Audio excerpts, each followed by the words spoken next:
Please enjoy this message from David Arquette sent in by the fabulous Carrie Tenney. Hey Ryan, how are you? Thanks for doing the Scream podcast.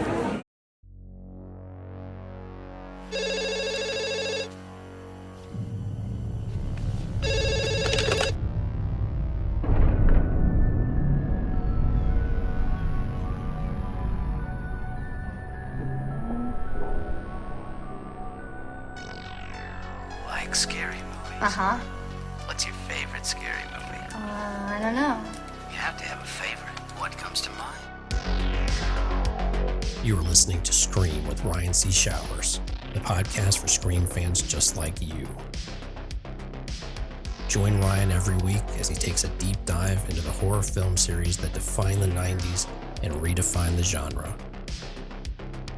Scream with Ryan C. Showers is your source for scene and quote analysis, character dissections, and the latest news about upcoming installments of the Scary Movie franchise. I hear you like horror movies, Kirby, but do you like them as much as him?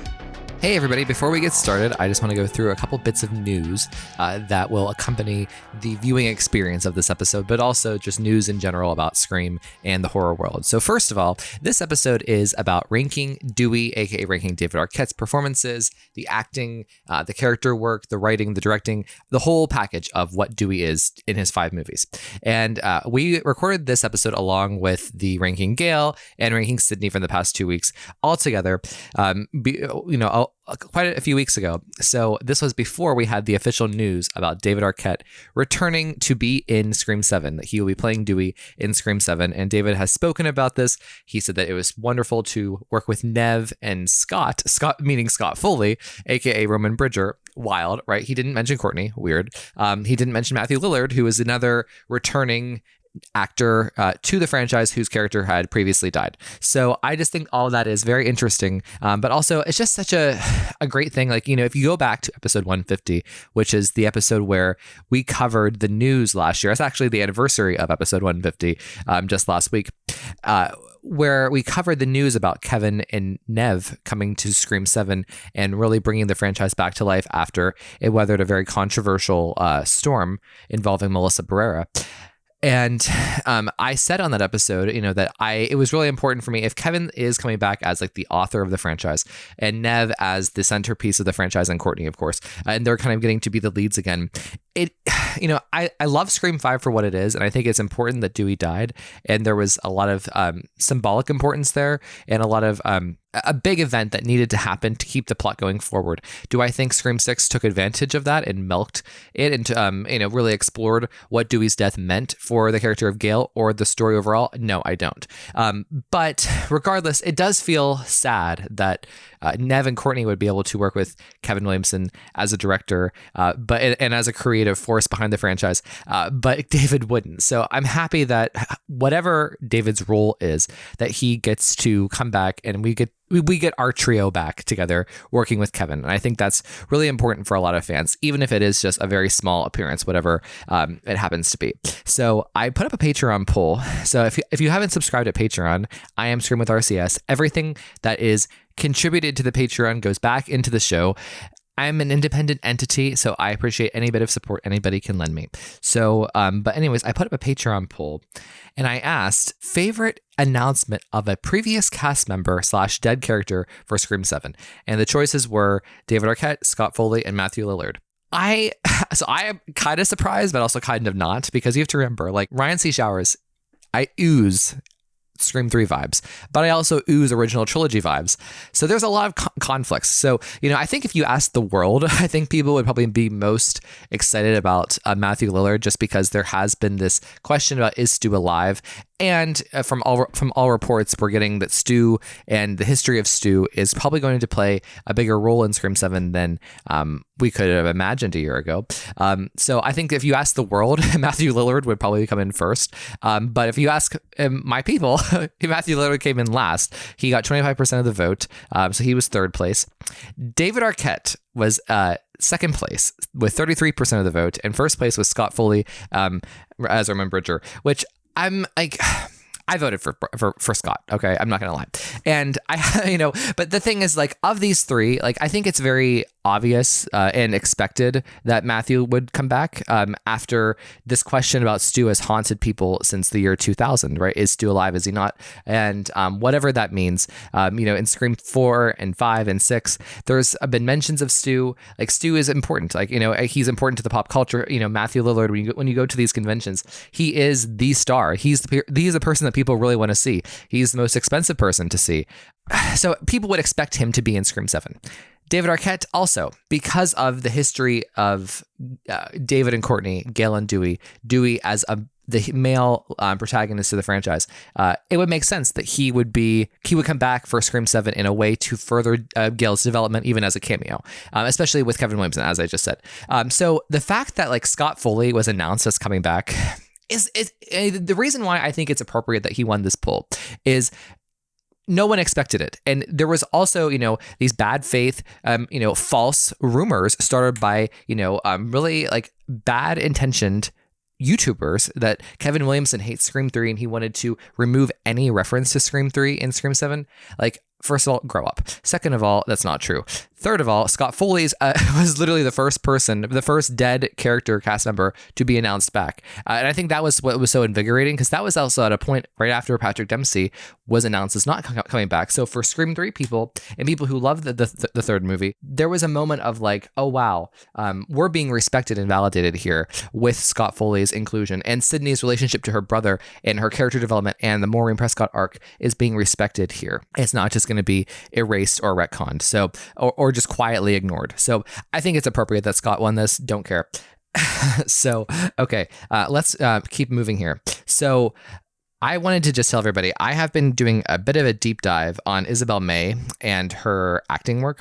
And because I hadn't really seen her in anything really, whenever she was announced, and for the past couple of months, I've just been, my opinion has been, if Kevin and Nev are happy, then I'm happy. But I wanted to see what she's made of. And I have to say, so I watched a couple of things that she's been in, and I was kind of blown away by her performances and her acting abilities. She has some real dramatic chops.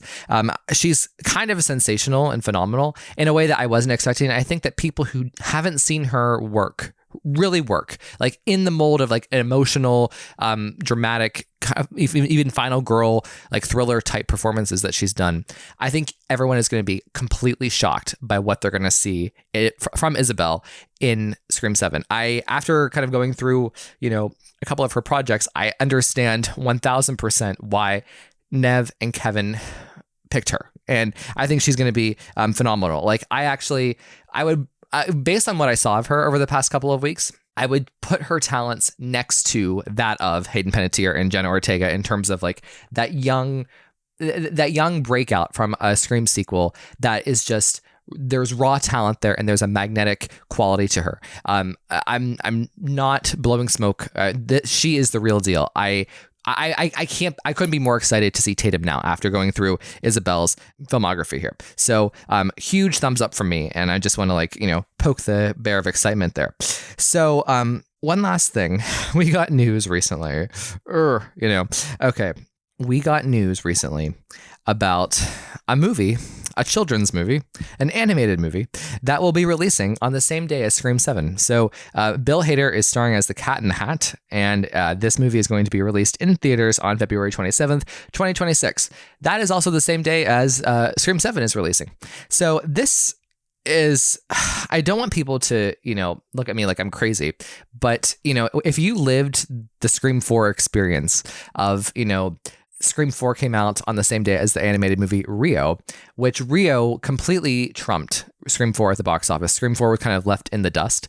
Now, there's a lot of trauma there. I mean, there was a lot of, just to go back into the world of Scream 4 for a minute, and actually next week, the episode is going to be all about the time around Scream 4. So actually, this announcement about the Cat in the Hat is actually really well timed for what I'm doing with the podcast. But, back then, there was, I don't want to say there was an arrogance or a confidence, like there was an undeserved confidence, but like people expected Scream 4 to just naturally do well because the first three did well. There's been a lot of criticism of the marketing or lack thereof of Scream 4, and that's why it flopped at the box office.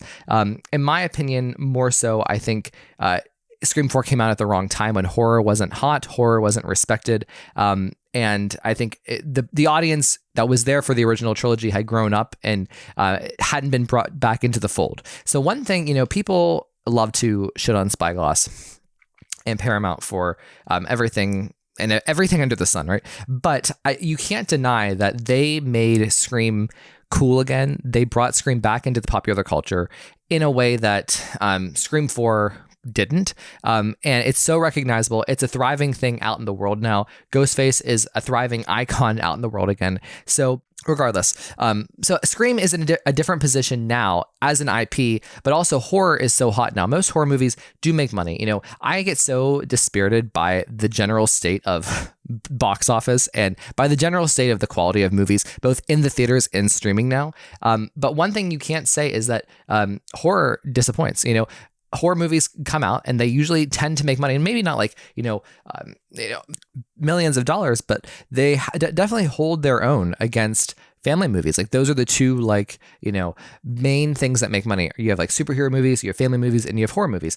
So this is a really cool time to be a horror movie, and horror movies just naturally do well at the box office, let alone when you have the gigantic IP of Scream 7. So am I worried about history repeating itself? No. Am I a paranoid, traumatized person from Scream 4? Yes, I am. So I don't know. I don't. The good thing is, there is no correlation between the audience who's going to see Cat in the Hat versus Scream 7. So that's good. So there may be panic, but it's more so I think about the past than it feels like the past repeating itself than there is any real proof that Scream 7 is going to be harmed by this. The sad thing is, if Scream 7 doesn't move or Cat in the Hat doesn't move, if one of those movies can only be number one, and that will probably be Cat in the Hat just because family movie, right? So Scream 7 may not ever get to be number one at the box office, which would be really sad. And it would be the only movie besides Scream 4 to not do that. So I would really like it if Scream 7 were to move up a week. That would be ideal for me.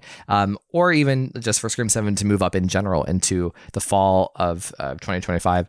But, if they're finished filming, why not? But I want Scream 7 to have a clear path for success at the box office and to have the credits that Scream 5 and 6 did. So, there you go. But anyways, I don't think that there's reason to panic, but it's still just worth mentioning and being objective about. So, all right, everybody, please enjoy the rest of this episode. Hello, everybody, and welcome to Scream with Ryan C. Showers. I'm your host, Ryan C. Showers. This is the podcast where the film critic meets the fan. I used to be a film critic. I've always been a Scream fan. Here we are. This is the Ranking Dewey Riley episode. So every week in March, we have been trying to do an episode where we take the trio, we take all of their performances, and we give them a ranking, and we discuss why we rank the films the way that we do, as it pertains to David's performance, the writing of Dewey, the character arc, the overall impact and impression he leaves on the movie, yada, yada, yada. So anyways, that is what we have been doing in March.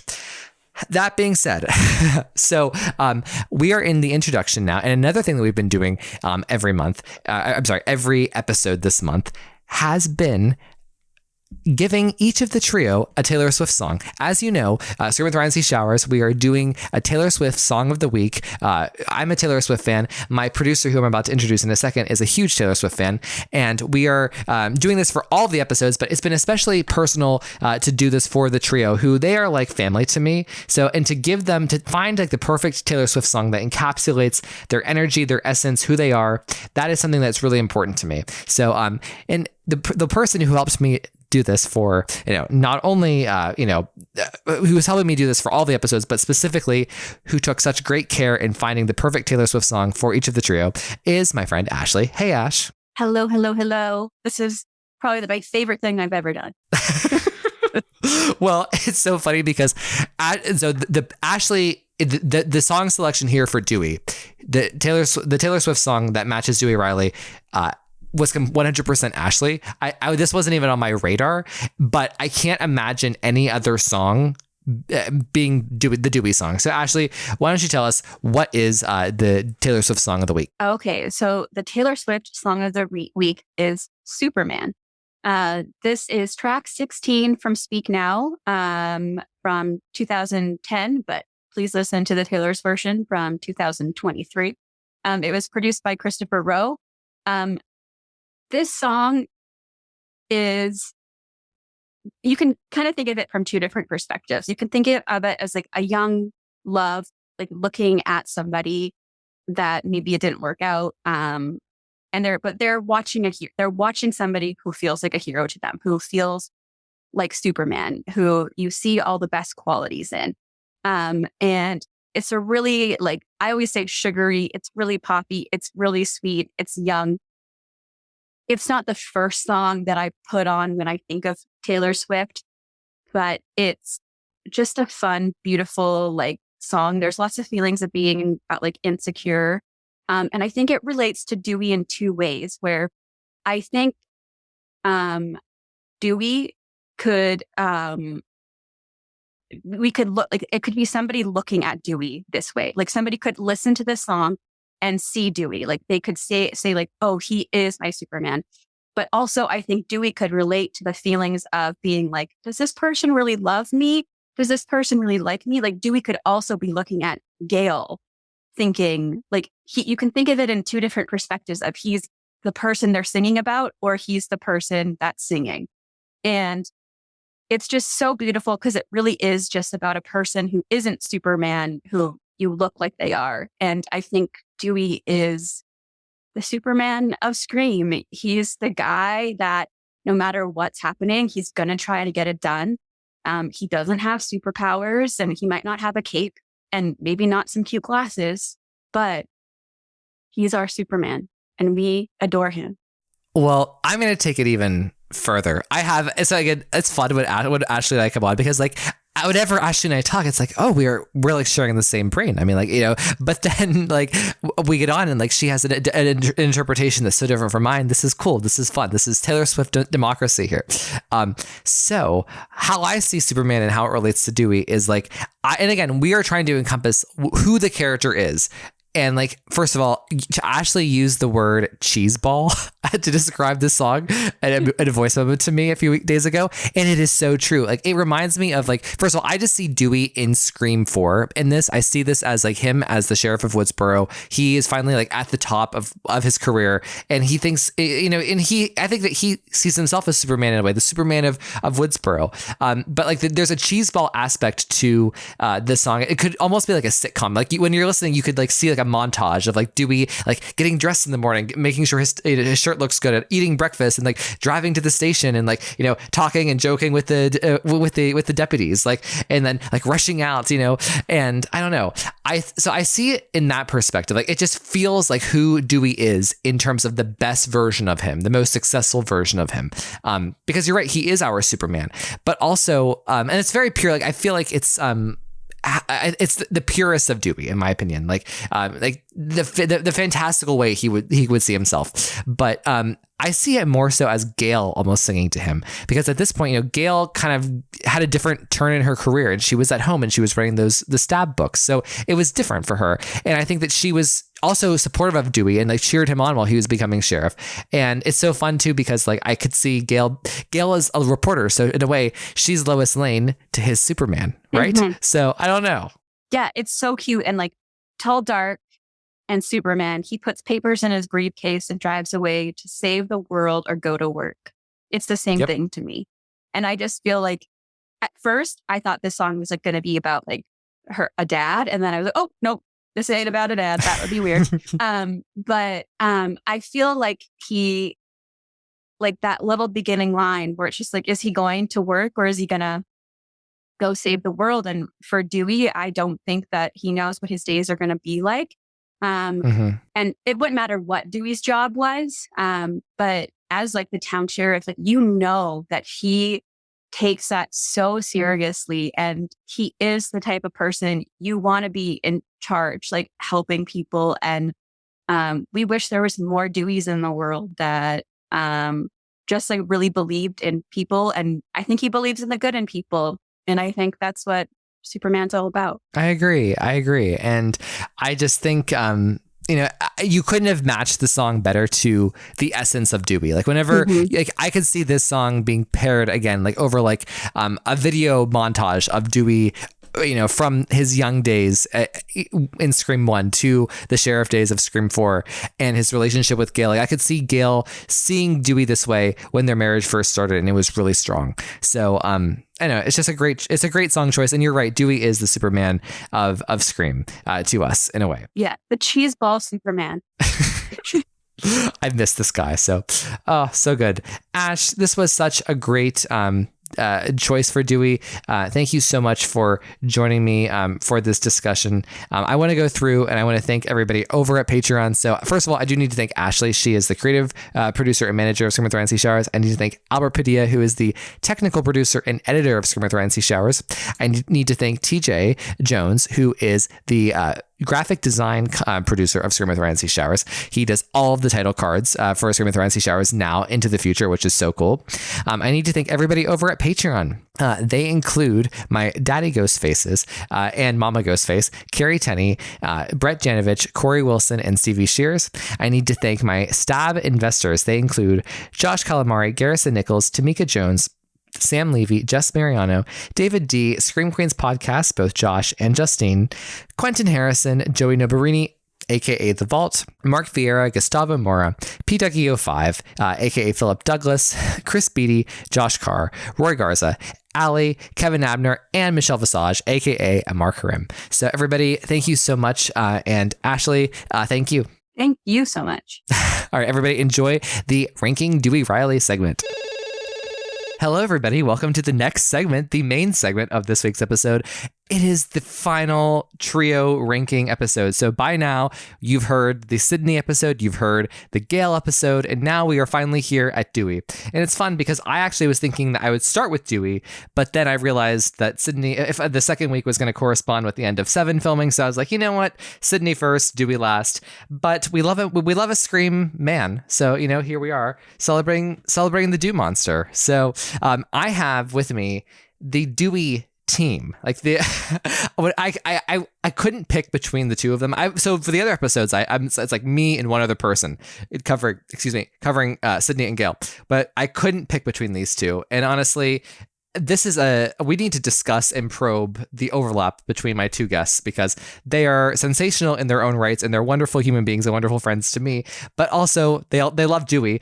But it's weird. There's a lot about their personalities that overlap. And I need to share a story from Amar Karim actually about the two of you. But we will save that after I say hello to them. So everybody, please say hello to Sarah Campbell. Hey, Sarah. Hey, how are you? I'm good. How are you? Good. Thank you for having me. I'm so excited for tonight. Listener, please go over to Patreon. You'll see Sarah rocking her infamous Scream with Ryan C. Showers Dewey shirt. So thank you for coming and thank you for donning the Dew. It's so much fun to say shit like that with Dewey's name. Yeah, I can't wait. So Sarah, before we get started, where can they find you online? I'm only on Instagram. I don't really do social media, but I am happy to have you come follow me. I'll follow you back. It's my name, Sarah Campbell. Or Sarah.Campbell. All right. Next up is a voice. If you've listened to the podcast for a long time, you know her, you love her. You probably haven't heard her in a while, but you know what? We love a comeback story. She is the comeback kid. Cassie Marie Gratian, how are you? I am so good. How are you, Ryan? I'm happy that you're here. I mean, I see Sarah all the time. So whenever Cassie logged on, I was like, ooh, Cassie. There I am. I'm like the elusive one these days. I'm happy to be here. Well, so it's fun because you and I actually did a one-on-one episode about Dewey back in the day, which it's so crazy to think about. So that was in 2022. It released on Wes Craven's birthday in 2022. It was called R.I.P. Dewey. And we really got into who Dewey was and like why his death was significant and just the whole web of Dewey. It was a really beautiful episode. I remember even Brent, my boyfriend, listened to that episode and I got home from work and he said, Cassie, she's a really great voice. They don't call me a yapper for nothing, I be yapping.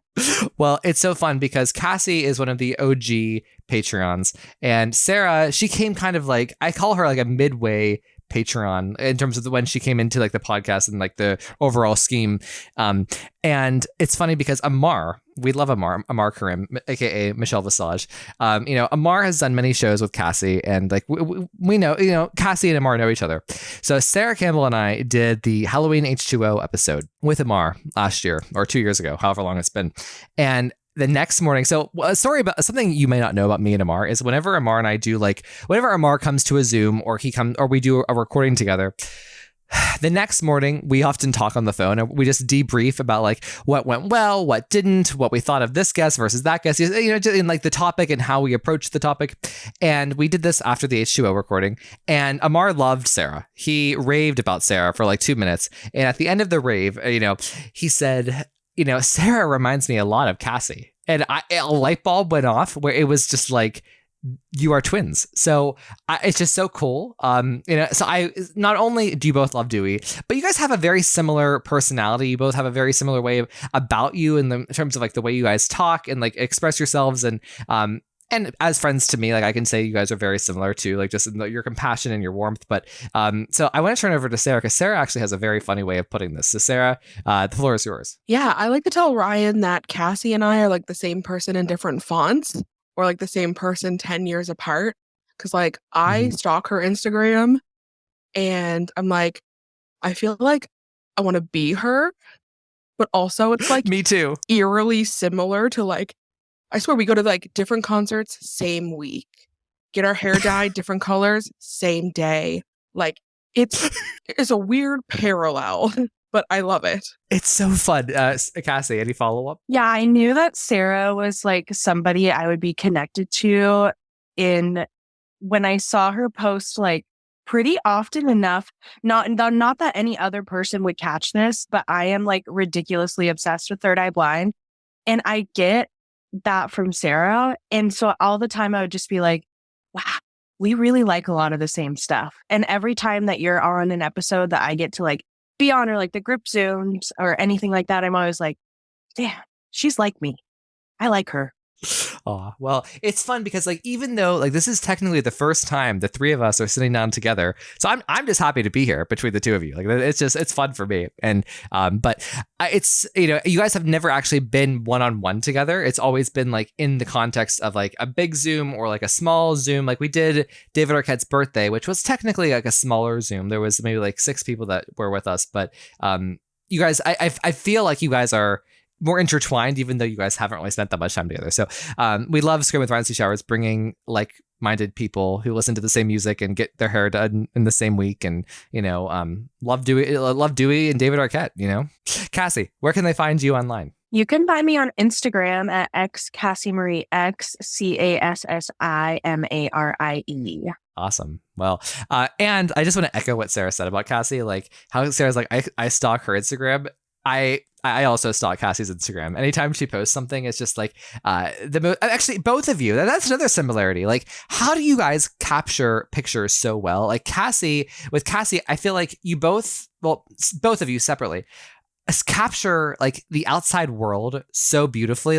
Sarah, whenever she goes on trips and stuff, she takes the most gorgeous pictures of the environment or her drink or her dinner or the backdrop of something. And with Cassie, it's she's always having a party, she's always having fun, and she's living the life that we all want to live. And it's just how do you guys do this? Because whenever I take pictures, my pictures turn out nice most of the time, but I take 90 pictures and maybe 3 of them are postable. So I just don't know what you guys do to make it work.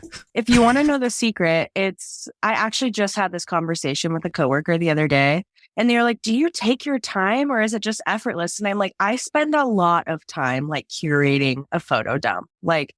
You would be surprised, because other people, I'm is it just effortless? And I know what you're talking about with Sarah's dumps, because the way that she does capture the outside world, the aerial, the shots of I don't know, you get to have weather the with city where you live. It's yeah. Beautiful. Yeah. It's the city, all of these things. And I'm always wow, that's so beautiful. I always just assume everybody is oh, I took this photo, and I also take 150 pictures. One is postable. And then I'm sitting there staring at it silently for 2 hours while I curate this thing. So it's very nice of you to say. But it's not effortless. It's a lot of effort. Sarah? 100%. I will take 15 photos of the same thing, and any sane person would not see a difference between any of them. But I am I don't know what to do.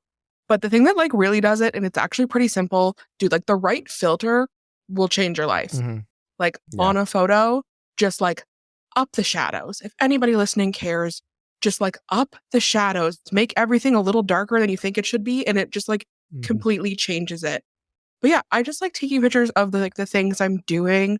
I don't have like a lot of pictures of just like me because I like to remember, like when I go on a trip, I like remember what I'm seeing. I don't necessarily need a photo of like me in front of this building, but I want to be like, oh, when I was here, I thought that the ceiling there was really pretty and I want to remember that. So I just post things that make me smile. And yeah, maybe like the dumps look effortless, but like what Cassie said, it's like I spend entirely too much time for someone who is like not on social media, like curating what I want to post on social media. Like it's a fake happy version of your life, and not fake in a way that it's like not genuine, but like you're picking the best parts. And when I Yeah. post them, it's like I want to look back and see the best parts of like what I did this year. So I just like take a lot of time. Like I think it's fun. Right. Well, both of you make me smile very much. I love you both so much. Like the friendships that I have with both of you, just they mean the world to me. So it's fun to be here sitting with you guys about to talk about our favorite Scream guy. Okay, ladies and gentlemen. Okay, I'm sorry I just yelled that. I'm sure everybody who's listening just like jumps. I'm sorry. Albert, sorry. But okay, let's do it. So this episode we are ranking Dewey. And by ranking, I mean we are talking about everything Dewey in terms of his 5 appearances. We're taking into account David's acting. We're taking into account the writing. We're taking into account the way that he's used, the impact that he leaves, the look, the whole package of Dewey. So that is the basis of this. We've already done this with Sydney and Gail. So I guess I'm going to just jump you guys. This is unfair, but do we have Sydney and Gail rankings? And we don't have to go into like severe details, but like how would you rank the Sydneys and the Gails? This is really unfair. I should have pre-warned you. I'm the worst. Like I had this great idea when I did Jude with Gail. I was like, ooh, I should ask all the other corresponding people to do the other person's ranking. And every single time I mess it up. I mess up Quentin's, and now I'm messing up you guys. God damn it. So let's do Sydney first. Sarah, what's your Sydney ranking? Yeah, Sydney's a little easier to me than Gail, so I can get through this pretty quickly. But Sydney and 1 is just something special. And I know it's cliche to put like 1 on top, but it's something special. So I like 1, 3, 2, 4, 5. Okay, Cass? I'm almost exactly the same, but I just had to pull up my notes so I could like visualize it. 1 is first because I think she's magical in that film. And right off the bat, how strong she is. Let's go. And then 3, because iconic. 4, and I'm just thinking straight up of that scene in when she takes Ghostface down the stairs. So badass. 2, and then 5.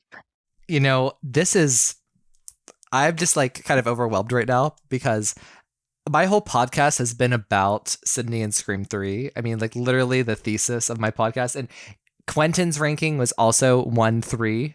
So it's just interesting that even on my own show, Sydney and Scream 3 has got the gut from everybody but Ryan C. Showers. So Nev Campbell, hear me. But no, thank you guys for your rankings because this was my ranking. You guys haven't heard this episode yet, but the rankings, 3, I have 3, 1, and then 2 and 4, side by side, and then 5. So I like that. Very, I think this is actually a good consensus. I think 1, 3, 2/4, 5 is a good consensus for Sydney. I think that's probably what most people would do. But okay, so what about Gail? Cassie, how about you go first? All right, we're spitballing here. I gotta think. Okay, I'm going 2, and then 3, and then 4, 1, okay, 5, 6. Cool. That was also Jude's ranking, I think. So there you go. Sarah, how about you? No surprise. I am almost exactly the same, but I think I'm 3, 2, 4, 1, 5, 6. I love this because like Gail and Scream 3 has really risen in the ranks for, I think, general public, but also for also me. I used to have 3 a little bit lower, but I think it's so cool that 2, 3, and 4, the sequels, the West sequels, are really where Gail's shining moments are. I think like it's the consensus that she is in the bottom for 1, 5, and 6. So very cool. Thank you guys for sharing that impromptu ranking about Gail Weathers. So okay, and those two, unfortunately, we'll be able to update those rankings, at this time next year. Oh my gosh. So ladies and gentlemen, we're actually recording this on February 27th, which is the day that Scream 7 will be released next year. So we are literally less than 1 year away from this movie. It's so crazy to me. And I just want to say this really quickly, and then we'll move on. I can't believe when you think about like the last year and 4 months do not feel like a year and 4 months to me. They feel like 5 years. I feel like I have aged 5 years from the toxic Melissa Barrera fandom, but also just the way that everything has played out. It's been a lot. However, it's just crazy to think that it's only been a year and 4 months, and we have a whole other year to go before we even see this movie. They're kind of starting to wrap up filming right now, so it's crazy.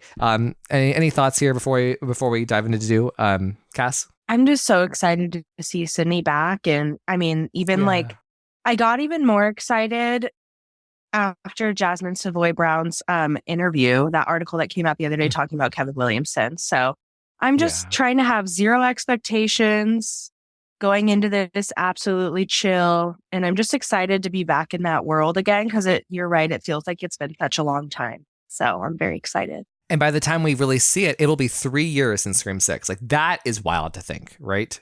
Like, isn't that crazy? I mean, like, oh God. That was March of 23, and like we're basically in March right now, so it'll be March of 26. Like 3 whole freaking years. Oh my God. So, I know. And to think about Sydney too. I mean, so it's been a good 4 years. It'll be 4 years since we've seen her. But really, it's been like 15 years since she's really gotten to be like the center of the story. So I think that, it's just gonna be something so, it's gonna feel like home. I can't wait. Sarah, how about you? Yeah, I feel like just because of the state of the world, I've aged 5 years in the last 2 years. But I just keep thinking like 2026, it's going to be the 30th anniversary of this franchise. And we are still just going strong. Like, just as obsessed with it as we were 2 years ago, 10 years ago, 30 years ago. And I am excited for 7. This will be the first time since, 5 was announced that I've really been excited for 1. So I can't wait to see what he does. I'm trying not to have any expectations or like get my hopes up. I'm really trying to avoid like spoilers. Like, theories are kind of fun, but I just don't want to know. Like, I had 6 spoiled for me. I just don't want to know, but I am cautiously optimistic and I'm excited. Awesome. Well, I'm excited to go on the journey. I'm going for the next year and then the year after, reacting to 7, and then hopefully after that, the year of 8, and then the year of 9, and then Sydney Prescott can finally have her rest. I'll let it go after Scream 9. So, ladies, let's do it. So, let's just start out with like our bare ranking of just Dewey, and then we will go through each movie. So, my bare ranking is 3, 2, 5, 1, 4. And it's really hard because I don't dislike any of these. I really don't dislike any of the trio, except for Gail in 6, but she still has a great scene. So I don't hate it, but it's hard for me. I don't dislike any of Dewey's appearances. I've found whenever I was writing my notes today. My ranking has changed because I used to have 5 up really high for a lot of the reasons that you would find if you go and listen to the episode with me and Cassie from, all those years ago. At the time it seemed really meaningful and deep, but it has fallen for me. So my ranking has shifted greatly. So again, 3, 2, 5, 1, 4. Sarah, kick us off. I thought we were both like about to match. And again, the same thing you said, there's not a bad Dewey performance. So like, even though something has to be last, I still like it. My bare ranking is 3, 2, 5, 4, 1. Okay. 4 and 1, it was a tough call for me. Like, again, like I think like this is true of Gail Weathers and it's true of Dewey.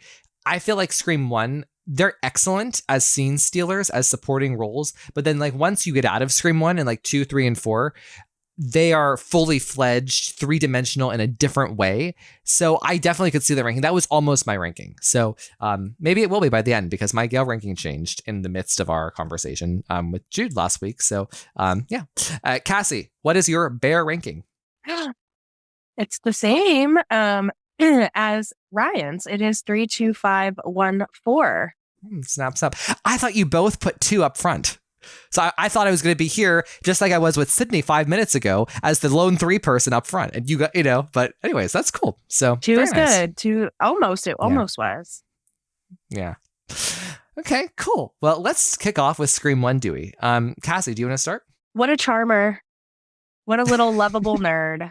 I love Dewey in Scream 1. I just feel like he's a little misunderstood. He's trying to take himself a little too seriously, but he epically fails while he eats his ice cream and everybody else smokes a cigarette. Like he's just always been a man who walks to the beat of his own drum. And we see that the most, I feel like, in the first film. But he's just effortlessly charming and you just fall in love with him immediately.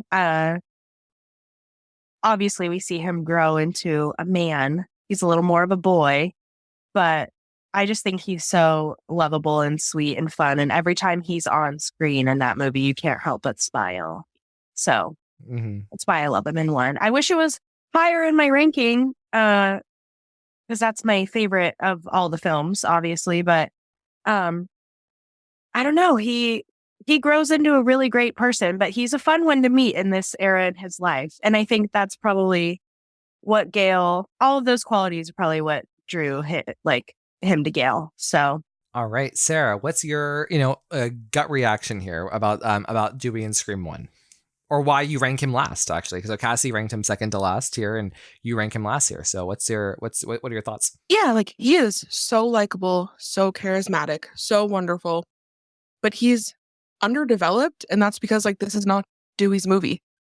Yeah, he was a supporting character, and he's at the bottom just because in all of the other installments, I feel like David knows who Dewey is, and we now know who Dewey is as a character, but with 1 being the first foray, he just, it wasn't his movie, basically. So I had to put something last. I still loved the performance, loved the character. Like Cassie said, he is the most charming person, and you can see all the qualities that Gale loves.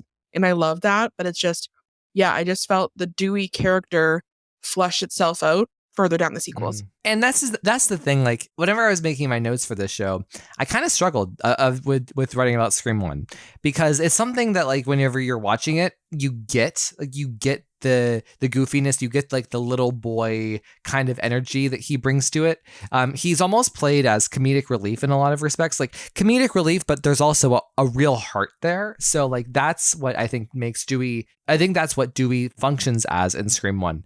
But I think going back to what I said above, the reason why Gale in Scream 1 ranks a little lower for me, even though I think she steals every scene she's in, is that Gale and Dewey, they are very much kind of, they're more one-dimensional in Scream 1, and they are just kind of supporting roles, whereas in 2, they almost immediately become co-leads with Sydney, and then in Scream 3 it's very literally co-leads with Sydney in Scream 3, right? So I think that is a big divider. It's just the screen time and the impact overall.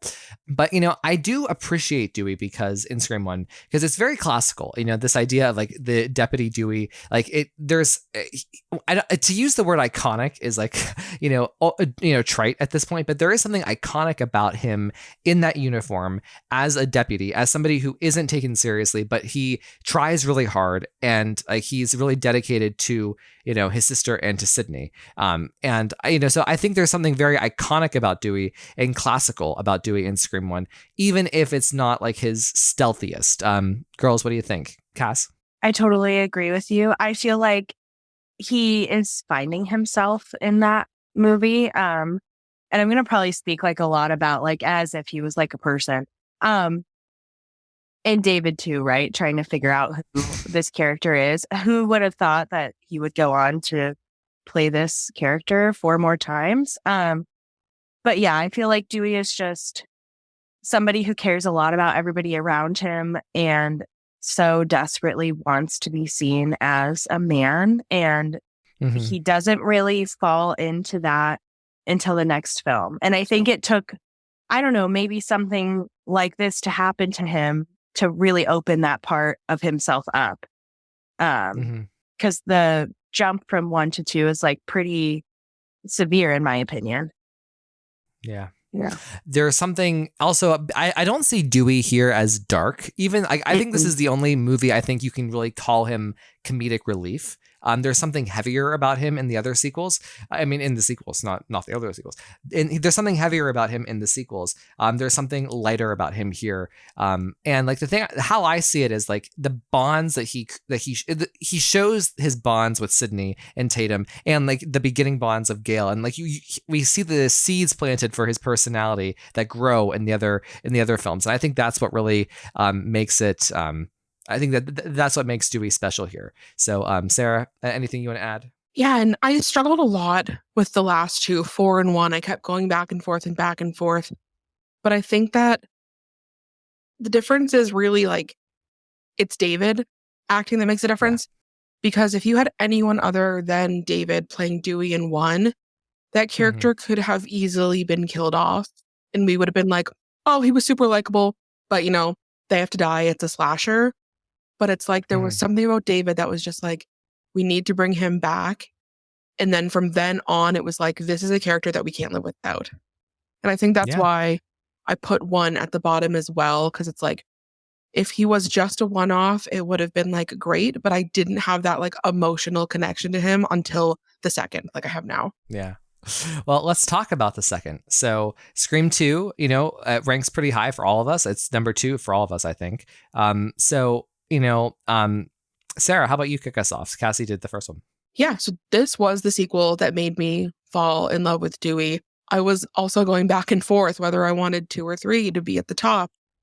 But it was a really good balance of he was still like, I'll use the word goofy. Like he was still kind of goofy like he was in 1. But this is when you saw him actually like be really brave. Because in 1, he runs like into the house, but like I feel like he was brave in 2. Like he was chasing the killer. He had a crazy limp and was still traveling to campus to see Sydney, like wanting to protect people. You got to see this like different side of him. He like stood up to Gale about like the book that she wrote. Like he's not fully in charge yet, but it's like, yeah, the jump from 1 to 2 was crazy. And this is when I was like, okay, I love this man. Well, that, the scene in 2 where he, kind of lays into Gale after the cotton incident on campus and, gives that, very wordy, Kevin Williamson could only write this kind of dialogue to her and just spitfire with her. And she just reacts like, very demurely and just trying to like let him have his moment. That is some of like that's one of the greatest Dewey scenes ever, right? That is one of the most like definitive Dewey scenes ever. That really the fact that he stands up to her and really gets to fight for himself and fight for his legacy. And I guess subliminally fight for, Tatum in a way, I think that is such an important thing for him that really set the tone for Dewey in Scream 2 going forward and their dynamic. For me, I do think the thing I find frustrating about Dewey in Scream 2 is I think he punishes Gale for too long. I mean, it just feels like she keeps trying and trying. And I guess maybe I'm a softie where I forgive people like on the first 1 or 2 I'm sorry. He does not let this shit go until the very end, till she's desperate, but so, it's a really good character arc for him. So Cassie, what are your thoughts on Dewey in Scream 2? My sweet little heartbroken man. I feel like we already knew Dewey's purpose to protect in Scream 1 that came through, but in this one it really shines through. Dewey's purpose is to protect those that he loves around him, and I love this film for that. Like he is right there the second it all goes down and shows up for Sid, and he doesn't leave, and he is, like as Sarah said, very brave. And I think that this is my personal favorite David performance throughout the entire franchise. I think that I know like he was going through a lot in his life, echoing kind of what was happening in Scream 2 here. And so I think that it just really showed like how great of an actor he was and how great this character could be if we were going to continue, which thank God we did, because he does get even better to some people, obviously, but 2 is just, I think, a really special performance for David. And I feel like he found his footing a lot more in this film. And I think that with Wes's confidence in him too, like, you could just really see that this was like a standout performance amongst, I mean, everybody is fucking good in this movie, but David is just incredible. And that very wordy dialogue, that is my favorite Dewey scene of all time. And even when he's stepping on the pizza, you know, like there is like a little comedic like relief before the poor man gets stabbed. But that's just very Dewey. And David, I feel like, wasn't afraid to like shy away from the unseriousness a little bit of it. So I do like that we get a little bit of this in that movie too, but he is a little bit darker, and I don't want him to go through bad things, but I like when he's dark. Well, so here's the thing about me and Dewey and David in Scream 2. I used to be kind of critical of David in Scream 2 of his acting, because there are sometimes I thought that like I was watching it and I was almost like, you know, watching David like just have fun on set more than act. But that my opinion has definitely changed of that over the years. I did like an episode about Scream 2 acting, and I was kind of critical of David then. And I have to say, I've seen the light that Cassie just described. I think, you know, what really sells it for me and David's acting here is like the scene at the gazebo with Sydney talking about like, you know, kind of warning her, like his big introduction to her, and like how seriously he's saying these like things about, you know, Billy Loomis. You know, it's just like, you know, that's like whenever he comes in to help Derek, you know, after Derek's arm's been slashed, that I feel David's acting there. You know, everything with Gail, I think that is very well done. So I definitely have grown over time to respect everything David's doing as an actor here. And I think that there's something like Scream 2 and 3 people, or original trilogy people, I feel like there is something so remarkable about how well 2 and 3 complement each other, but also the original, and how they kind of link up. And I just feel like Gail and Dewey are a part of that. And Gail and Dewey, because they're such titanic big presences, you know, they both have big presence in 2 and 3, and they're evolving. And I think that like there's something very special about this version of Dewey and Gail feeling like Gail in our minds, or Dewey in our minds. When we think of Dewey, we think of Dewey in Scream 2 and 3. And I think that is something that really makes Scream 2 like pop up in my mind. And I think it carries over to 3. I think this is where he really where Dewey becomes Dewey.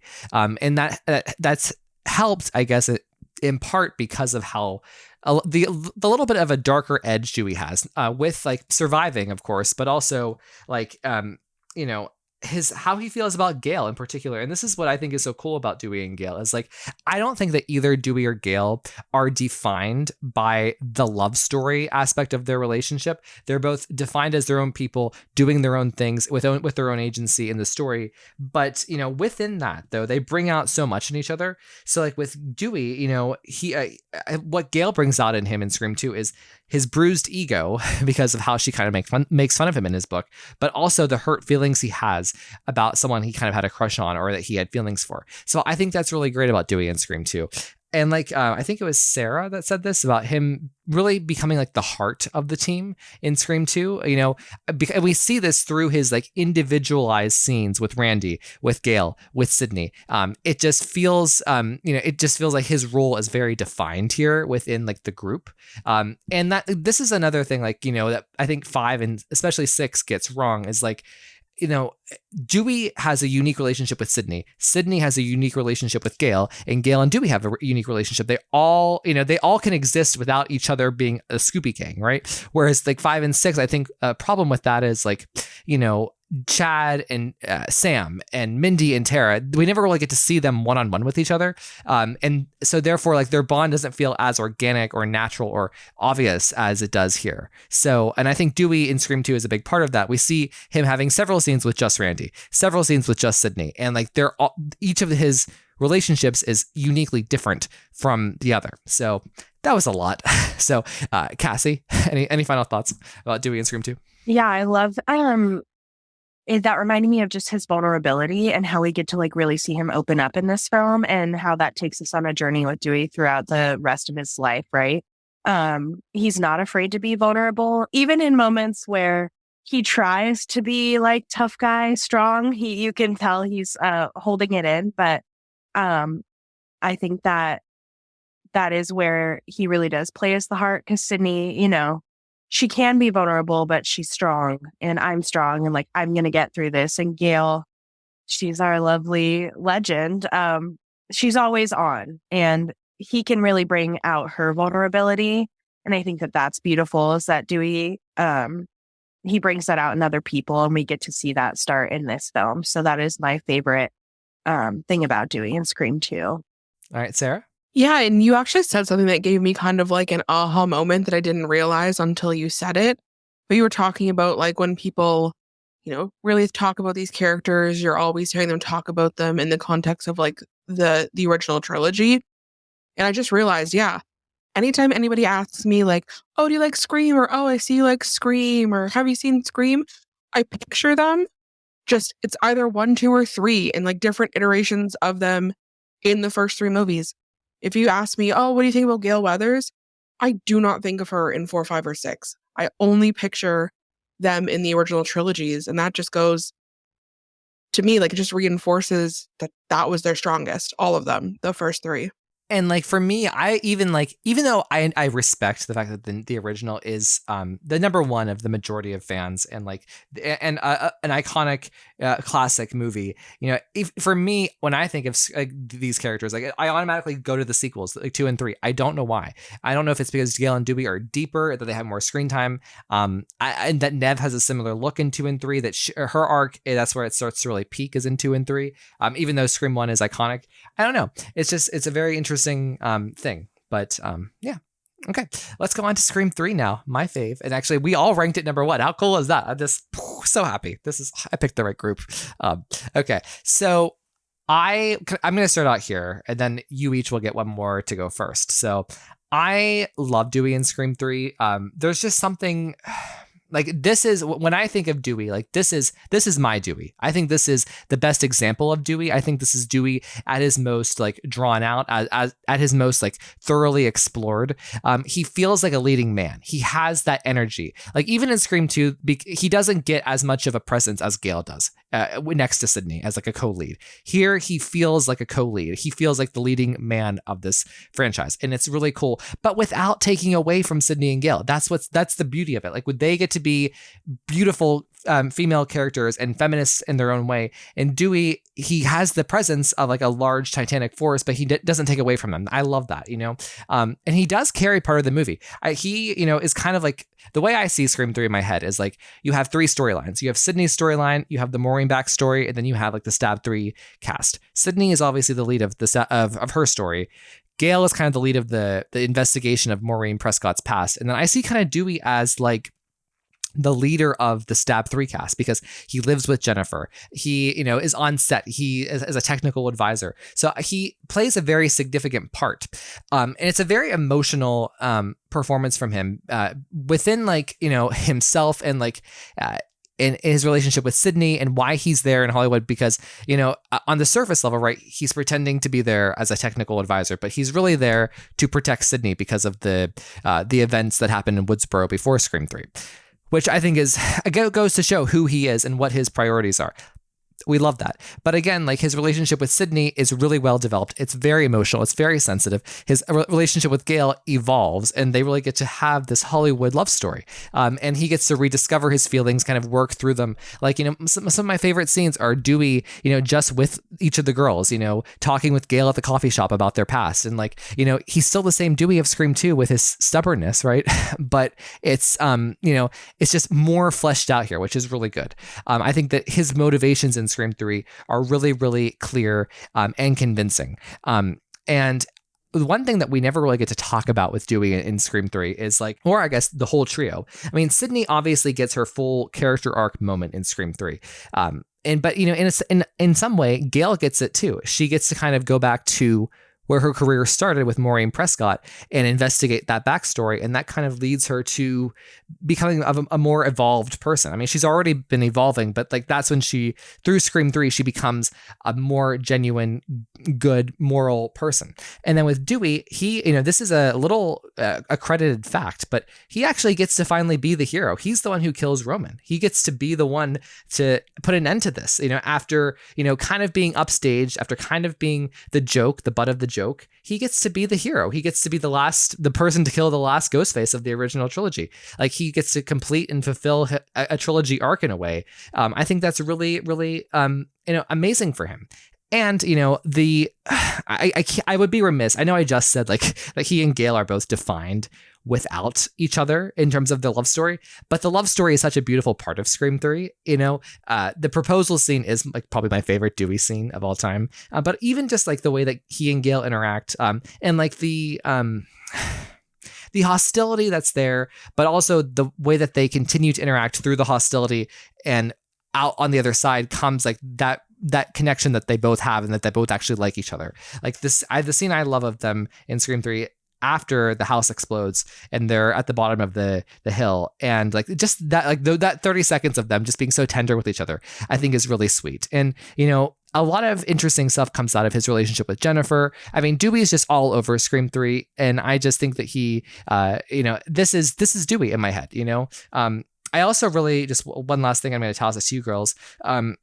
Dewey at the police station fighting with Kincaid, I think is so interesting of his from a character perspective. And then we get to see him reunite with Sydney. That's a beautiful moment. Like, I just think, all of that is just so wonderful. So Cassie, how about you take us away? Thoughts on Dewey in Scream 3? Dewey in Scream 3, arguably the best Dewey, obviously. We all have it ranked at the top. I feel like this is where he is at his best, in everything is kind of intertwined in a perfect moment. Like, he is still really tender. He is hurt, but he's not letting it drive his actions too much like it did in the last movie. He's just matured. And I think that you touched on him being the hero. While you were talking, I just kept hearing that in my head, like, shoot him in the head, like, get him. Mm-hmm.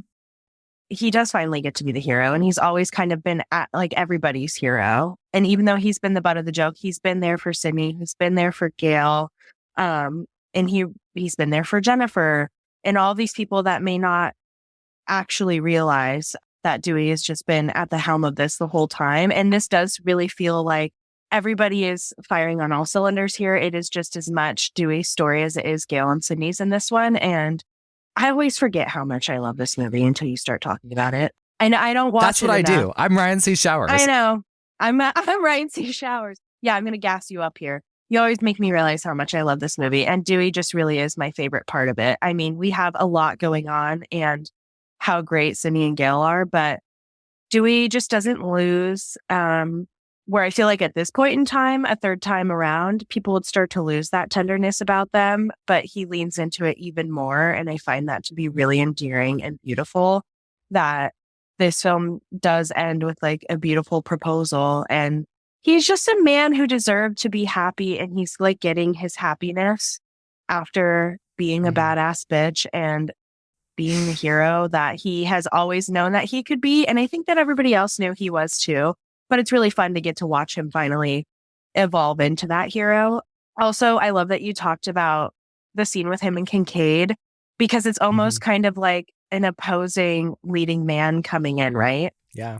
And I do really love the dynamic there. And Dewey absolutely shines. And David shines in that scene. And it's one of my favorites. Well, and also Dewey just gets to do cool things in Scream 3. I think the coolest things, like for instance, like the fact that he gets to partake in that set piece with Jennifer, when he's shooting the mirrors, like that is really a really cool use of him. It's a cool use of Gale because she gets to have the epic scream, so good. Just to follow up, I'm Ryan fucking Showers. Of course I make people love Scream 3. So, okay, Sarah Campbell, thoughts? Yeah, like when I was writing down my notes, I literally put Scream 3 leading man Dewey. Like, this is Dewey's movie. I say this is peak Dewey. This is like Dewey prime. It's Cassie kind of touched on it, but it's like the perfect blend. Everything came together. It's like David knew who Dewey was as a character, but like more importantly, like Dewey knew who Dewey was as a person. Like Dewey knows his worth in this movie. Like, he's come to terms with the fact that people are always going to like underestimate him, and he is the butt of jokes, but he doesn't care anymore. Like, when he's telling Stone what to do and Stone's like, listen, Dewdrop, and he's like, dude, I don't even care. Like, he just brushes him off. Or like when Kincaid's challenging him, like, I knew Dewey was going to win. Like, that whole scene also is one of my favorites in the whole franchise. The argument and then him going out seeing Sid for the first time. Yeah, like he knows his place now and it's like perfect. And he has this new confidence. Like, he's been through this twice already. He's come out the other side. He's there to protect his girls. Nobody's going to get in his way.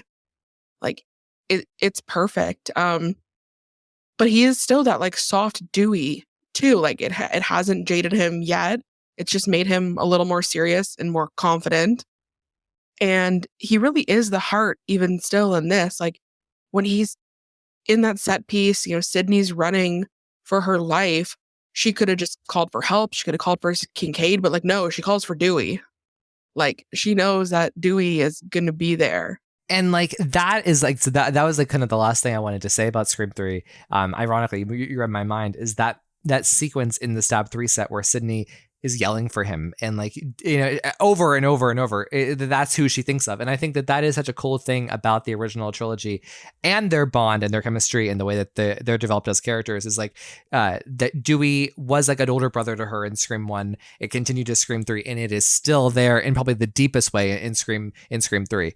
You know, so I think it's so emotional. And like that, the scene after Sydney, you know, falls out of the house and Dewey finally rushes in, and the way that he holds her and he's just there for her and he believes her and he tells her he believes her, it's just so emotional. And like Nev's, that's some of Nev's best acting, but like David is underrated there too. I mean, the scene wouldn't work if you didn't have the heart that Dewey has to Sydney in that moment. All right, gals, let's move on to Scream 4. This one ranks a little low for both of us. And like, I mean, for all of us, I guess, you know, two of us have it bottom and one has it in fourth place. So how about we start with Sarah, you have it higher. Yeah, it was kind of that fight for last place, second last place. It just edged out one because he's an overall more fleshed out character. But I felt a little underwhelmed compared to the others. Like, and I think it's just like, it's a contrast because he's so strong in 3. Then when we see him in 4, he is like a little more subdued. Like, and I know they try to play it that way because they've given him like more responsibility. He is like the sheriff now. But this was a first installment where I did feel like a little bit of that shine that Dewey had go away. And maybe that was like a choice because, you know, it is 10 years later. He has settled into this life. You know, there's a little bit of tension with Gail, but there was just something that just wasn't as strong as the previous installments for Dewey. And like I just mentioned, like I get that for the arc, that's where they were trying to take him. But it just, yeah, it was the contrast between what we just got from him in 3 versus what we're seeing now in 4. And maybe it's also due to the fact that it was a very large cast and they were focusing like a lot more on like the new younger people, that maybe we didn't get some of the special moments that we got in 3 where we could focus a lot more on him. But yeah, just unfortunately had to go towards the bottom of my list, but like I still love him in it. Yeah. And the thing about Scream 4 is I truly think Scream 4 is an ensemble movie. It's a movie about like the moment. It's a reunion movie. But it is a cast ensemble. And I think that like Kirby, Jill, Gail, and Sydney each get a bigger moment and bigger focus than Dewey does, unfortunately, here. And ironically, you know, I feel like there are many deleted scenes of David's performance that would have, I think, given him a little bit more oomph to be kind of up there with the other with the 4 girls. But Cassie, what about you? What do you think about Dewey here? So I really struggled whether I was going to put 4 very like or 5 last. And it ultimately came down to 4 coming in at the bottom because he does get lost in the sauce in this one because of the ensemble cast. I feel like we don't get to spend a whole lot of time with Dewey, even though we are finally seeing him as the sheriff of Woodsboro. He's finally big guy on top, but there was just a lot going on that we don't get to focus on that as much. And And I feel like we also circle back to being the butt of the joke, like a little bit with the bedpan hit on the head. Not my favorite decision ever made. This is going to sound crazy, but ultimately like that coupled with the fact that he just doesn't really, I don't want to say he's not memorable, but he is not the first thing I think of when I think of Scream 4. And Dewey is like the trio is what I think of the original trilogy. Like they shine through a lot more. And he kind of falls flat here, not to David's, has nothing to do with David. I just think it's other things happening in the film. But yeah, the bedpan really just like does hit it on the head for me. Like, why did we do that? Hated that for him. And I think it was like a chance to see him really shine. And I understand that's not like the direction this film went. And I do really love Scream 4, but I would say like, that's why it's also kind of been toward like the bottom of my rankings for years prior to these new ones coming out. So just not enough Dewey for me, but I do think that he still has like a really nice story to tell here. With what little we do have, and we still get to see that beautiful relationship between him and Sydney and how he looks up to her through her book. And I think he's trying his best, but it's not the Dewey I really wanted to see. Well, and here's the thing, because like I love the fact that he is the sheriff of Woodsboro. Like that is like a full circle moment for him. It's fun because like in Scream, Gale and Dewey kind of have opposite inverse of like where they are in their career with 4 and 5. In 4, Dewey's on top and Gale's at the bottom. And then in 5, of course, it's flip-flop. Dewey's at the bottom and Gale's on top.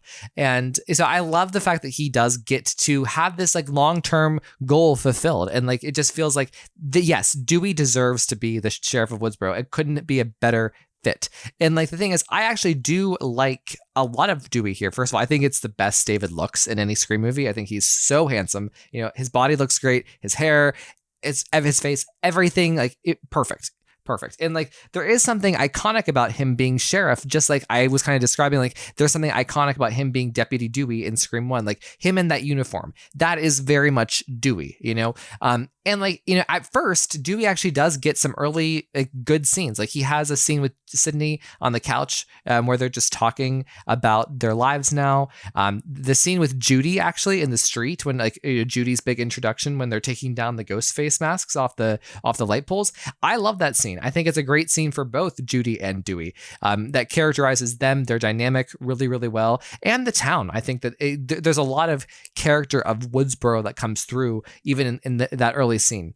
But again, unfortunately, a lot of his best stuff got deleted. Like there's a scene with him at the crime scene of Jenny and Marnie that would have been one of the best Dewey scenes ever. You know, there's a scene where he talks to Judy about how Tatum died. You know, that's a sorely missed thing. One of my favorite scenes that nobody ever talks about in terms of the deleted scenes is whenever Gale and Dewey are in the bathroom together and they're talking about their marriage, or he's talking and she's not saying a fucking word, and like so basically he's the subtext is like they were trying to have sex the night before and Dewey couldn't get it up, or he wasn't into it, or it didn't work out, and Gale is just ignoring him, and like he's trying to be light and trying to warm up to her and like kind of encourage her to go see Sydney and just try to do like the husbandly thing, and she's just not having any of it. She's just not interested, and I just think it tells so much about their marriage and about the dynamic of their marriage and like how they're each approaching it at that moment, how they both feel. And I'm sad that it was deleted. It's a really cool scene. So everybody go YouTube it. But and there are some good things about Dewey regardless. Like the big thing is like he has a lot of good moments in the first half hour and then he just kind of disappears. Like that's the thing that kind of gets me, is he just disappears throughout all of the action in the investigation. Like the story really follows Sydney or Gale or Kirby and Jill together. And I think that's why he falls to the bottom of a lot of rankings, in addition to the bedpan of it all. I agree with Cassie. Terrible decision there. It kind of like how I said Dewey was the comedic relief of Scream 1. He kind of gets that back with an action like that, so I don't love that. But I also really love the emotional moment between him and Gail at the hospital. Like that's exactly what we want. Like had like Radio Silence just recreated that moment of Sam holding Gail's hand going to the hospital in Scream 6, I would not be a fucking dick about that. But I wouldn't be, but it is what it is. Like that, Wes knew how important that was. And you can really sense like a resolution to a problem between the two characters there. I love it. And I get emotional when I think about that now, So, and he does get a couple of good action moments. Like for instance, the Stabathon is a really good moment for him. And like that whole dynamic with Gail, even though Gail is driving the Stabathon, his participation with the cameras and like rushing in to save her, really good stuff. So, I mean, there is good stuff for Dewey here. Unfortunately, he just kind of, as whoever said, he gets lost in the sauce. That's how it feels. So, Cassie, any final thoughts about Dewey in Scream 4? I did want to say I do like his confidence in this one. I do feel like it just falls flat in the second half of the film because he disappears. And at the Stabathon, like I hate that he missed the just certain things here. Like I feel like he was so confident he was in it, but he couldn't get it right. Like the Allison Brie falling onto the van, like when he's giving his speech to the town and missing the shot of the Stabathon, and then like the whole not making it to Jill's house in time. Everything like that doesn't feel very Dewey to me. I was hoping for like at least one win. And even that he couldn't put together that, like, how did she know that I was stabbed in the same spot? Like, it's little things like that to me now Dewey would really pick up on that. But other than that, like David, like you said, David looks absolutely fantastic in this film. He is Daddy Delish. And I still love all of our scenes with him. But I was hoping for a little bit more. Daddy Delish. Yes. Oh my God, Cassie, that is hysterical. Daddy Delish. Daddy Delish. Hashtag Daddy Delish. Oh my gosh. Well, wonderful. Sarah, any final thoughts about Dewey in Scream 4? Yeah, I just think in general, the police presence in Scream 4 didn't do it for me.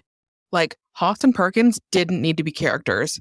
I did not need to hear the Bruce Willis speech. They didn't need to have personalities. They could have been unnamed police killed outside. Like, we spent a lot of time with Judy that we could have spent with Dewey. And yeah, it kind of pays off in 5. But like, I just think they made them goofy again. And it just kind of undermined Dewey's authority because it's like, he's in charge, but he's in charge of buffoons. Like, he's got Gail trying to tell him what to do. He's got the mayor trying to tell him what to do. Judy's trying to tell him how to do his job. Nobody knows what they're doing. And it's like, show Dewey a little more respect. Like, he's been through it. He should be able to manage these people.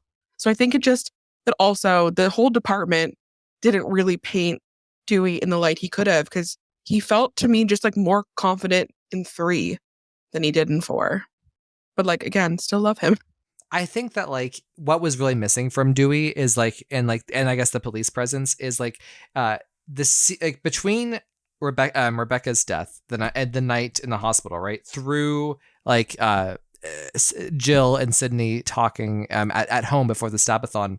There's only one scene. That's the Cinema Club scene. I think like Dewey would have been really served well if he would have had scenes showing the investigation and showing the seriousness. Like, and also all of his deleted scenes were very serious. The crime scene, the Tatum moment, like those are really serious things. And I think that was missing. Yeah. So, okay, cool. Let's go on to Scream 5. So this is a really hard one to discuss. And in fact, like when I was making my new ranking for this episode, I was like really at a loss here.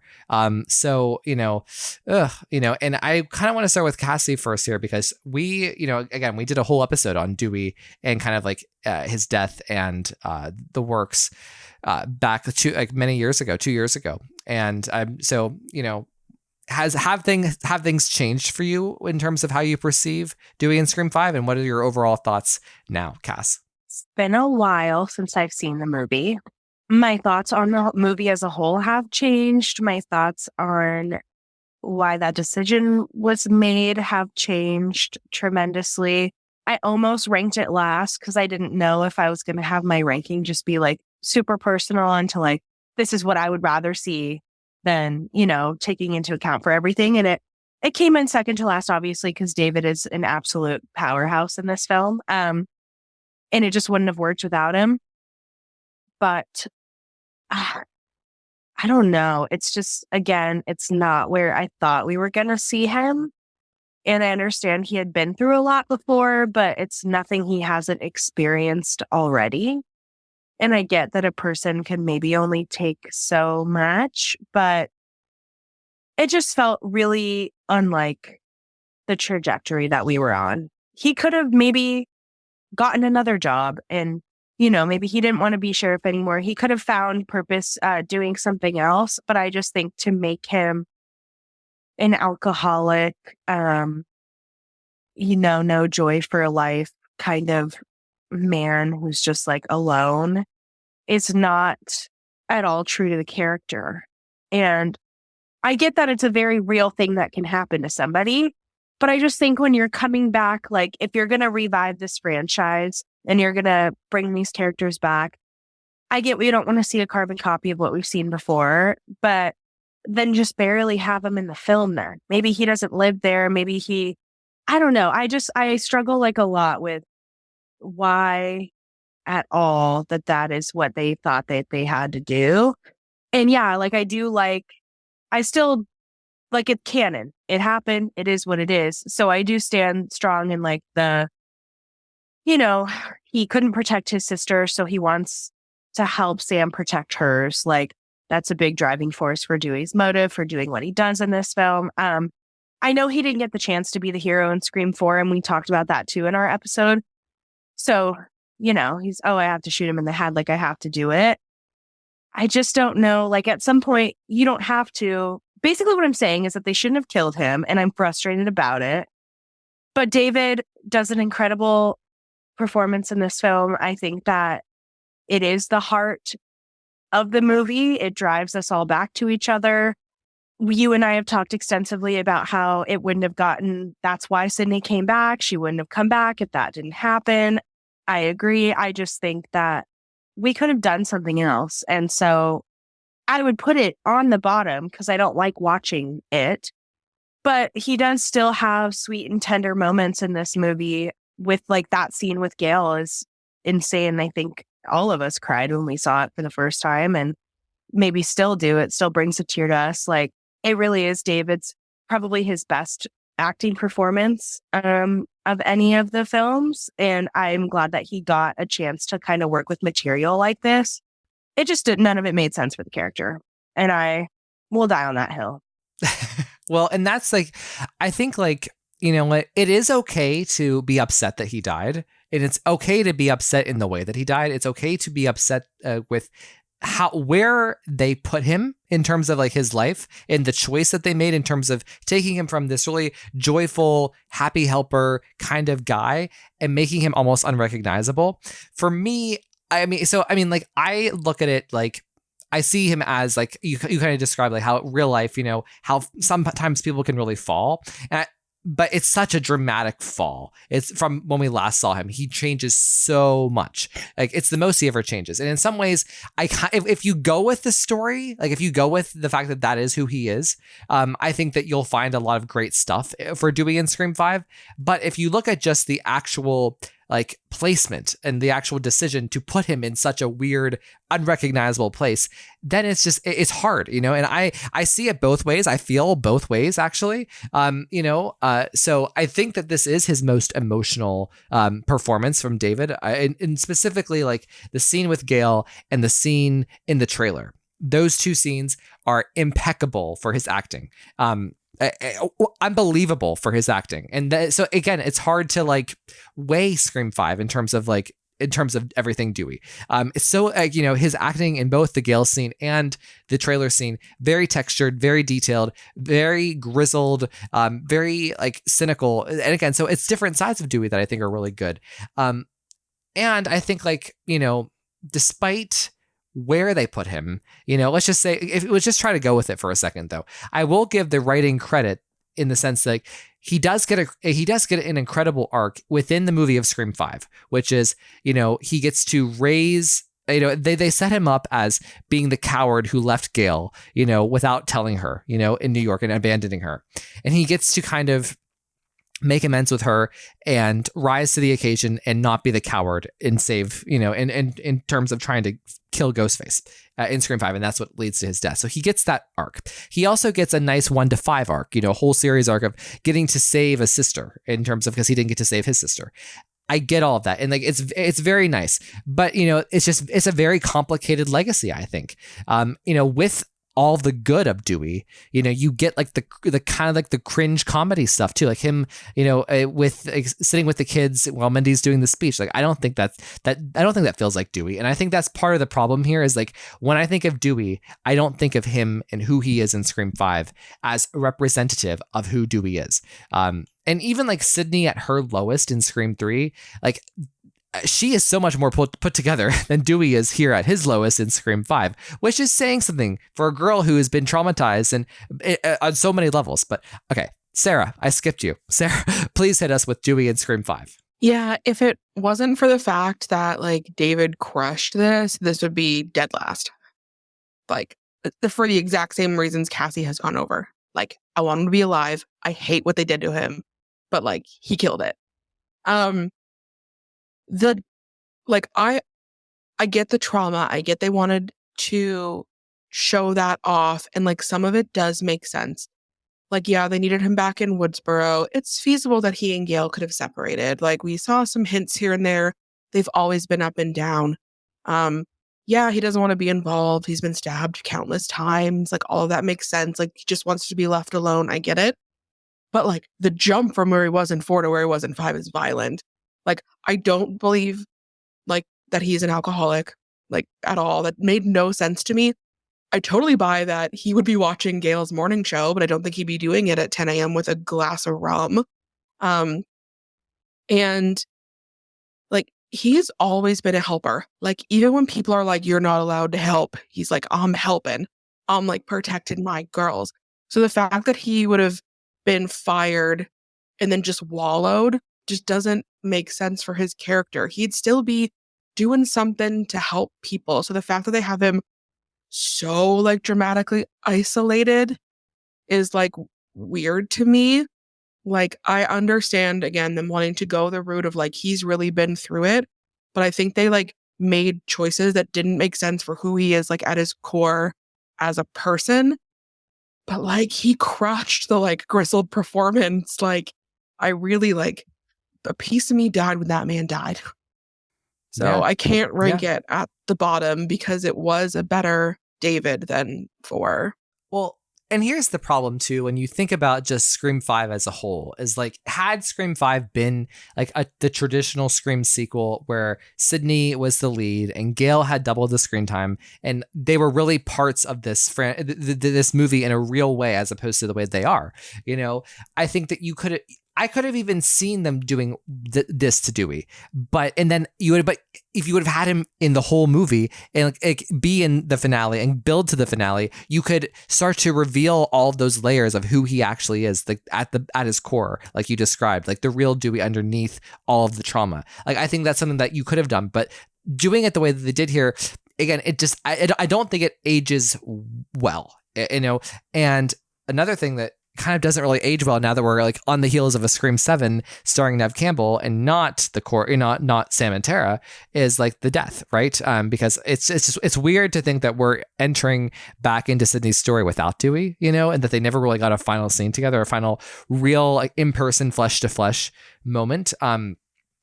I think that the scene in 5, his death scene, I think it is well done enough. I think it is epic. I think it is emotional. I think it's dragged out just enough to be like, okay, this is important. But I guess my problem is Scream 6, because there's no follow through, it just doesn't feel as meaningful as it does in Scream 5. You know what I mean? Where, whenever Gail and Sydney cry at the hospital and hug each other, that feels like, oh, wow, it was done for a reason. But then Scream 6 flubs it, So then it's like retroactively a problem. So, yeah. So any final thoughts here, Cass? Yeah, I think it just comes down to not understanding characters who have been established for quite some time. It was probably really exciting to like jump in and like make these films. And I don't hate them. Like I like those movies for other reasons, but I just think, yeah, like Scream 6 totally does flub it. And it could have been worth it if we got to see a different side to Gale, but it just kind of all does feel like it was for nothing. And hopefully Scream 7 will rectify that a little bit. But the positives here is that David like really just acts the hell out of this film, and he is an incredible actor, and he's a little bit of a silver fox in this one, which I like. But he does really knock it out of the park, and he, like Sarah said, he crushes it, he kills it. It's undeniable to not watch that and be like, that is the star. When I think of Scream 5, that's what I think of, not because he's my favorite character and that's like a traumatizing thing we all had to go through together in the movie theater. But he's the best part of the movie, and he's not even in it the whole time, and he dies. So, yeah. No, I basically agree down the road. So, yeah. I'm sorry, not Cass. Sarah, well, see, different font. I was in Times New Roman and I need to be in Helvetica. Sarah. Yeah, I'll just kind of echo what both of you said here, and I'm trying really hard not to make this all about them killing Dewey. But the death doesn't make sense to me. Like, even for his character, even for wanting to help, it's like, they didn't make it worth it for me. Like, I know that they could have found another way to bring Sydney back to Woodsboro. This was just like an excuse. Like, it did not have to be Dewey's death. And I think a more honorable death for Dewey would be protecting somebody he actually loved, and not a girl that we've known for 30 minutes who, like, we didn't care about her yet. Like, we had 25 years with Dewey and Gale and Sydney, and to make his death like meaningful in some way, it shouldn't have been for this random girl. Like, I get what he did was noble, and there's the argument that he couldn't save his own sister, so he's saving Sam's. But like, that's not even really paid off in 6. Like, it went nowhere. Like, if he had died for Gale or Sydney, I could have made peace with that. And that is more like his character. Because even when he was, brave running in after killers, he was never really reckless. Like, he would run in for Gale and Sydney and for like the people he loved, but he wasn't just guns blazing all the time. So I don't know. Weird choices were made with his character, but he acted his ass off. So I can't put it in 5th place. No, it's, I think of all of the performances of the trio in the 6 movies, all the performance I guess, how many are there? 16, right? Yeah. 16 of like the 5 Sydney, the 5 Dewey, and the 6 Gale. This is the hardest one to size up because David is so good, but but the choices and the writing is technically good if you look at it in one lens, but then, the choices are the problem, unlike Gale and Scream 6 where Courtney's great, but it's, the writing is so terrible. So it's easy to say, yes, that is, that's probably Gale's worst, right? So it's all good. But I really just want to say, I want to end this podcast. First of all, thank you both so much. This was a really good conversation, and you guys really know Dewey well, and I'm really proud of this conversation. Second of all, I really hope that Dewey is a part of Scream 7. If they are, if they are going down the AI route, or they're going down a flashback route, or a hallucination route with Matthew Lillard and Scott Foley right now, that's the 2 we have confirmed.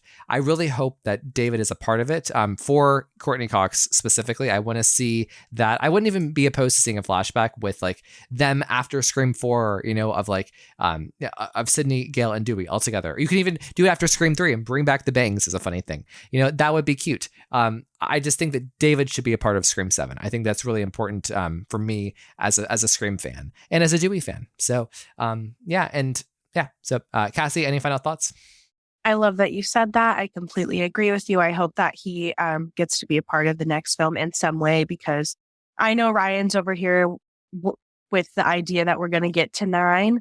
Like I said, that would be sick. I have no expectation. So if this is the last one we see for a while, I would like a little Dew in it somewhere, a little David. I think that the legacy of this franchise is it's grown a lot more over the last 10 years than I think other people might have thought it would. And it continues to grow every day and get new fans. So I think with Kevin at the helm of this, which is really important to us and important to the story and to these characters, that Dewey gets honored in that way, and that David does get to come back because it's like a family reunion. So I'm very excited to see that. But like I said, I guess if I have any expectation, it would be that, but I'm going to try to not have any.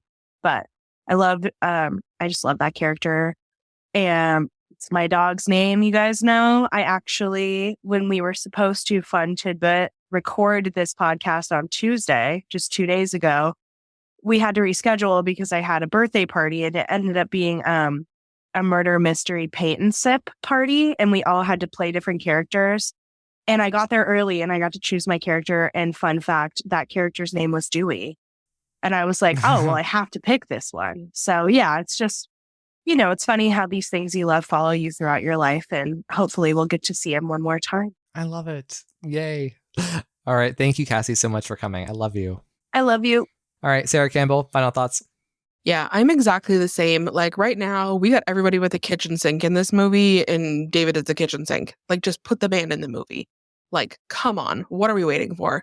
I think there are logical ways to do it. Like the Halloween Kills flashback that like mimics like original movie, but with like new footage we hadn't seen or whatever. I would love that. A little Gail reminiscing, a little Sydney reminiscing. Just give us a little flashback, a little nod, because all we got in 6 was his theme. Like, I really kind of want a way to memorialize that. And I think if we're, bringing back all these people, like, this is the time to do it. It doesn't need to be like a Randy video or something so in your face, but just let us see the man and like say our goodbyes and like remember him in a way that's not his last scene as being like brutally gutted. Like, give us like a last memory of him that is like a happy thought. No, and I think there's actually I didn't think about the Halloween Kills thing, but that's true. Like, and if this is a new trilogy, I mean, there's plenty of opportunities to play with this over 3 movies too. So I like it. I like it a lot. So, and Sarah Campbell, I love you as well. So thank you so much. I love you. All right, everybody. Thanks for listening. We will see you next time.